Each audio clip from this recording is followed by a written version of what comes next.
Le pétrole à 200 $ le baril, la fermeture d'un autre détroit au Moyen-Orient et un effondrement énergétique total dans le monde entier.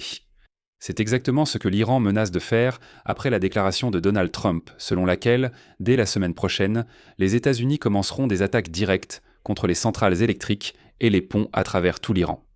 Désormais, l'Iran menace de bloquer non seulement le détroit d'Ormuz, mais aussi toutes les voies maritimes par lesquelles le pétrole quitte le golfe Persique. Le corps des gardiens de la révolution islamique a déclaré que, je cite, « les livraisons d'énergie seront soit accessibles à tous, soit à personne ». L'Iran dit en fait, « puisque vous nous étouffez avec un blocus, nous allons étouffer tout le monde, c'est-à-dire l'ensemble du marché pétrolier mondial ». Et Trump, en réponse, sort son atout le plus fort. Il menace de frapper le secteur énergétique iranien, les centrales électriques et l'Iran lui-même. Dans cet épisode, pourquoi la menace de bloquer tous les détroits de la région n'est pas un bluff, mais un scénario tout à fait réel, avec un prix du pétrole à 200 $ le baril.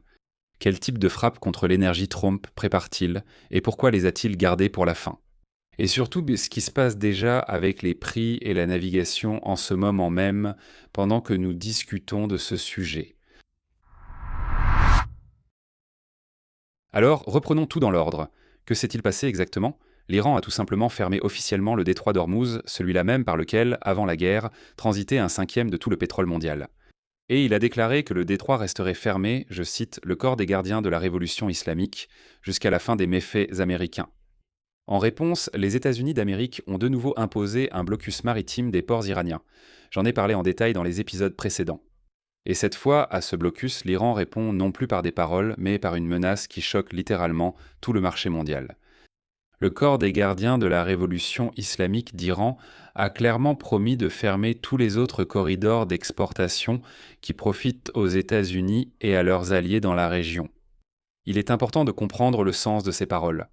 Et derrière ces paroles se trouve un deuxième détroit bien précis, dont la fermeture paralyserait réellement l'ensemble du marché mondial du pétrole. Il s'agit du détroit de Bab el-Mandeb. C'est un passage étroit entre la péninsule arabique et l'Afrique. Ensuite, il y a l'entrée de la mer Rouge et, comme vous le savez, le canal de Suez. Et voici toute l'astuce de le dispositif iranien. L'Iran lui-même n'atteindra pas le détroit de Bab el-Mandeb. Il est trop loin et bien sûr il ne pourra pas le bloquer directement. Mais ses alliés peuvent parfaitement l'atteindre. Ce sont les Houthis yéménites qui sont installés juste sur la rive de ce détroit, tout comme les Iraniens sont installés sur la rive du détroit d'Ormuz. Et les Houthis se sont déjà manifestés. Un haut responsable du mouvement a directement averti lundi. Le groupe est prêt à fermer le détroit de Bab el-Mandeb si l'Arabie saoudite continue de bombarder le Yémen. Et c'est ce responsable yéménite qui a déclaré qu'une telle mesure pourrait pousser le prix du pétrole à 200 $ le baril. 200 $. Pour que vous compreniez, actuellement un baril coûte environ 85 $ pour le Brent. Et tout ce qui dépasse 100 $, ça fait déjà mal à chaque passage à la pompe sur toute la planète, y compris bien sûr celle des États-Unis. En somme, les Houthis ont en fait la main sur le levier mondial des prix de l'essence. L'Iran est aussi prêt à jouer sa dernière carte dans cette guerre.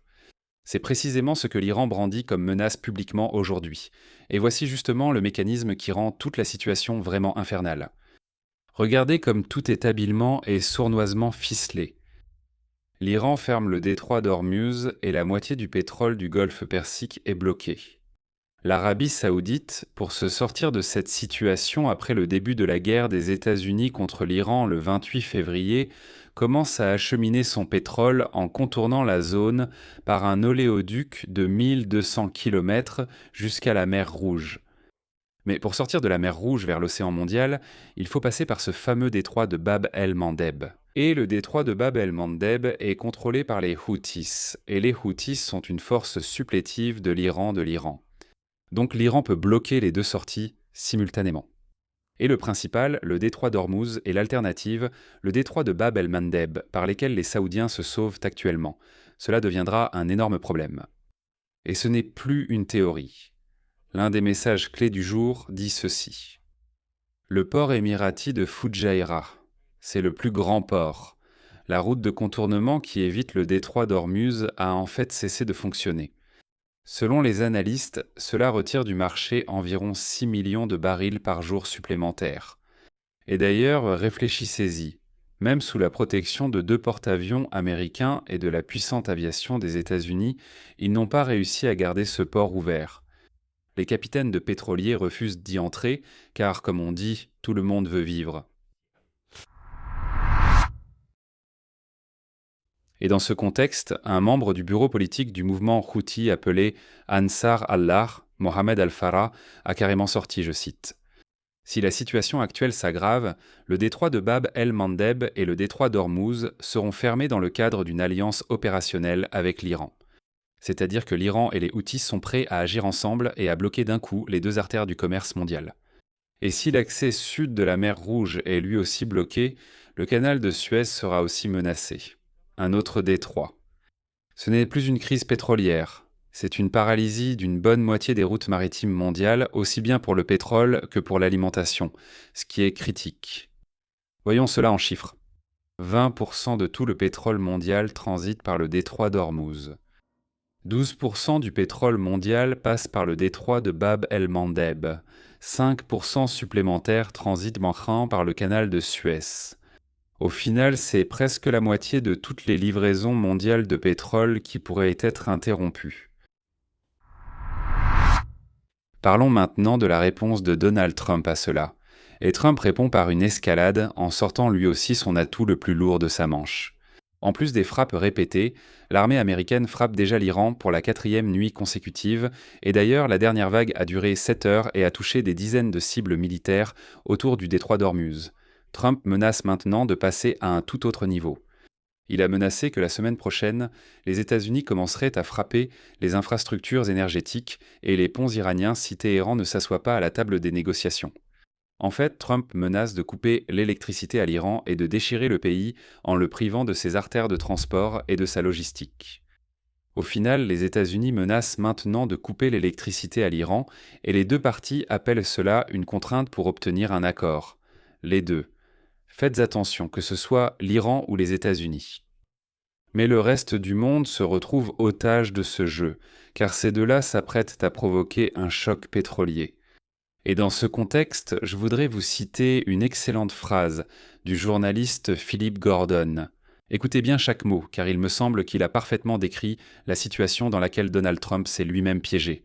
Et malheureusement, il n'a pas entraîné que lui-même dans cette situation. Voici la citation de Philip Gordon. Ce ne serait encore qu'un moindre mal si l'affrontement actuel reflétait la certitude de chaque camp que l'autre finirait par céder. L'Iran croit probablement vraiment à cela compte tenu du passé de Trump et du niveau de dommages qu'il peut infliger à l'économie américaine, surtout à l'approche des élections de mi-mandat au Congrès. Cependant, malgré toute sa fanfaronnade, Trump ne croit probablement pas que l'Iran cédera bientôt. Cela pourrait l'entraîner sur une voie beaucoup plus dangereuse d'escalade militaire et, bien sûr, d'une escalade en représailles de la part de l'Iran. La leçon du mémorandum raté est que l'Iran n'est pas prêt à céder le contrôle du détroit d'Ormuz.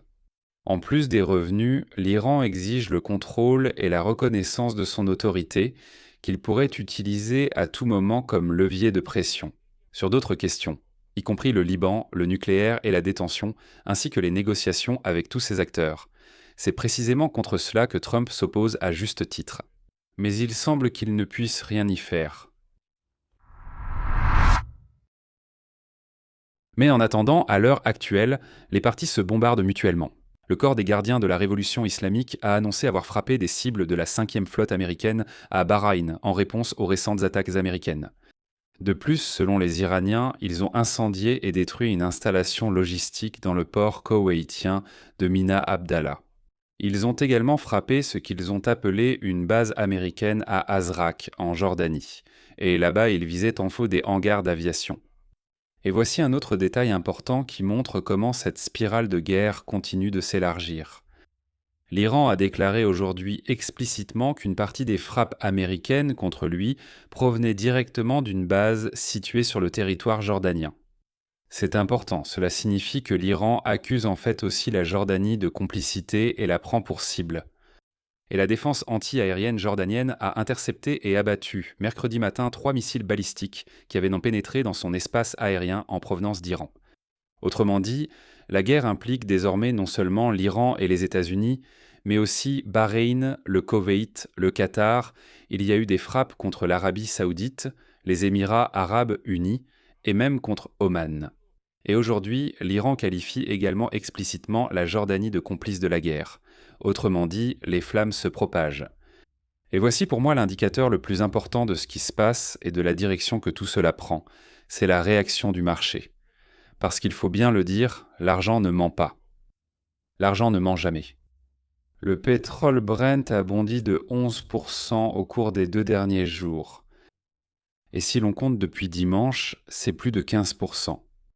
Mardi, le baril de Brent a même grimpé jusqu'à 87 $ à un moment donné. Depuis le début de l'année, le prix du pétrole a déjà augmenté d'environ 40%. Et pourquoi ? Je souligne que le Bab el-Mandeb n'est même pas encore fermé. Il est ouvert. Et c'est précisément grâce à cela que l'Arabie saoudite peut exporter près de 4,5 millions de barils de pétrole par jour. Voici un moment révélateur illustrant parfaitement les hésitations de Donald Trump dans cette situation.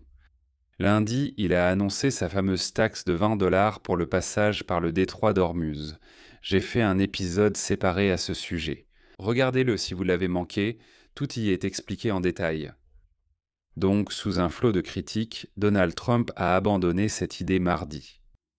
Il a tout simplement, comme on dit, fait marche arrière, et il a déclaré, sans apporter aucune preuve ni aucun détail, qu'au lieu de cette taxe de 20%, il chercherait soi-disant à conclure des accords d'investissement avec les pays du Golfe Persique. Je vais tout de suite préciser. Vous vous souvenez qu'en 2025, Donald Trump a fait une tournée au Moyen-Orient ? Vous savez ce qu'il racontait à l'époque ? Qu'il avait réussi. Il prétendait avoir obtenu des accords d'investissement majeurs pour des milliers de milliards de dollars, pas juste des milliards. Et là, tout à coup, un an passe et il dit « Écoutez, je ne vais pas imposer une taxe de 20%. On va essayer d'obtenir des accords d'investissement. Bordel, mais tu viens de dire que tu les avais déjà obtenus. Il y a un an, tu prétendais déjà avoir obtenu des accords pour des milliers de milliards. D'où ces monarchies tirent-elles autant d'argent ? Mais il y avait déjà un accord. Et vous comprenez, ce qui m'étonne, c'est que les gens croient à ça. Ils sont là, ah oui, d'accord. Tu vois comment Trump a battu tout le monde à son propre jeu. Il a menacé d'imposer une taxe de 20%, et là, les Saoudiens, par exemple, les Émirats, ont dit non, écoute, on préfère investir. Ça s'est déjà produit. Comme l'a dit Kouchma, ça s'est déjà produit. C'est-à-dire que la personne a littéralement fait volte-face en une journée, sans aucun argument. Aujourd'hui, il menace de prendre le contrôle du détroit et de faire payer 20% pour le passage. Demain, il change d'avis. Et ces hésitations sont sans doute le principal problème. Parce que tout le marché ne comprend pas ce que cette personne va faire dans une heure. Et cette imprévisibilité provoque encore plus de panique. Pendant ce temps, la navigation dans le détroit d'Ormuz s'est arrêtée. Selon la société Kepler, qui surveille en permanence le trafic maritime, seuls 2 pétroliers ont traversé le détroit d'Ormuz au cours des dernières 24 heures, et l'un des pétroliers turcs a même coulé après avoir explosé sur une mine. Autrement dit, le détroit que Trump qualifie sans hésiter de totalement ouvert est en réalité paralysé, car les navires ont tout simplement peur d'y passer. Passons aux conclusions. Franchement, elles ne sont pas réjouissantes. Le monde a atteint une limite très dangereuse. L'Iran, acculé par le blocus américain, a décidé de jouer le tout pour le tout. Il est prêt à bloquer non pas un, mais les 2 détroits clés, le détroit d'Ormuz et le Bab el-Mandeb, et à faire s'effondrer le marché mondial du pétrole pour tout le monde. La logique est simple et désespérée. Les Iraniens disent simplement « Écoutez, si nous devons couler, alors coulons tous ensemble, toute la planète ». Et Trump, en réponse, menace de couper l'électricité à l'Iran et de bombarder ses ponts. Et voici ce qui est le plus inquiétant dans toute cette histoire. Ici, il n'y a pas d'adulte dans la pièce, comme on dit. Il n'y a personne pour dire « Stop, arrêtons-nous. Quelque chose ne va pas, tout part dans la mauvaise direction ». Il y a l'Iran qui n'a déjà plus rien à perdre et qui entraîne avec lui les Houthis et toute la région.